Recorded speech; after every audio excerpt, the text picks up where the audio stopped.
স্বৈৰাচাৰী ভাৱে মোক এৰেষ্ট কৰি আছে। টকা পইচা থকা হলে এৰেষ্ট নকৰে। কি হৈছে?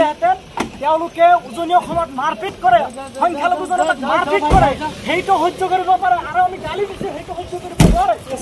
মোৰ কোনো দুখ নাই। তেওঁলোকে আচলতে স্বৈৰাচাৰী ভাৱে মোক এৰেষ্ট কৰি আছে। টকা পইচা থকা হলে এৰেষ্ট নকৰে। কি হৈছে?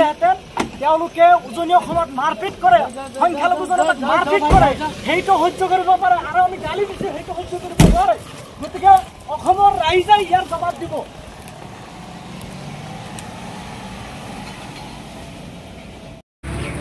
ফেচবুকত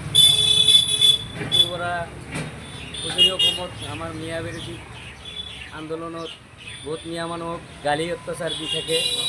সেইকাৰণে সি ফেচবুকত মাত মাতিছে সিহঁতৰ বিৰুদ্ধে। সেইকাৰণে ৰাতি 2টা বজাত আহি পুলিচে লৈ গৈছে। কোন থানাৰ পুলিচত লৈ আহিছে? আমাৰ আলুগুটি আৰক্ষী থানাৰ আৰক্ষী লৈ গৈছে। এতিয়া কি বিচাৰে, কি ক'ব অসম আৰক্ষীলৈ? আমি এতিয়া বিচাৰোঁ যাতে ইয়াৰ মানে আমাৰ মিয়া মানুহৰ অত্যাচাৰৰ কাৰণেই এই বিৰোধিতা কথা পাতিছে। সেইকাৰণে লৈ গৈছে যাতে আমাৰ ভাইক অতি সোনকালে এৰি দিয়ে। আমি কামনা কৰোঁ। তাৰ সৰু ভাইটি হয়? আমাৰ সৰু ভাইটি হয়।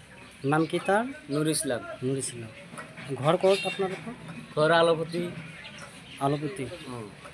আলুগুটি খাটিয়ামাৰি। আলুগুটি খাটিয়ামাৰি। কেইটা বজাত লৈ আহিছে? ৰাতি 2টা বজাত। 2টা বজাত।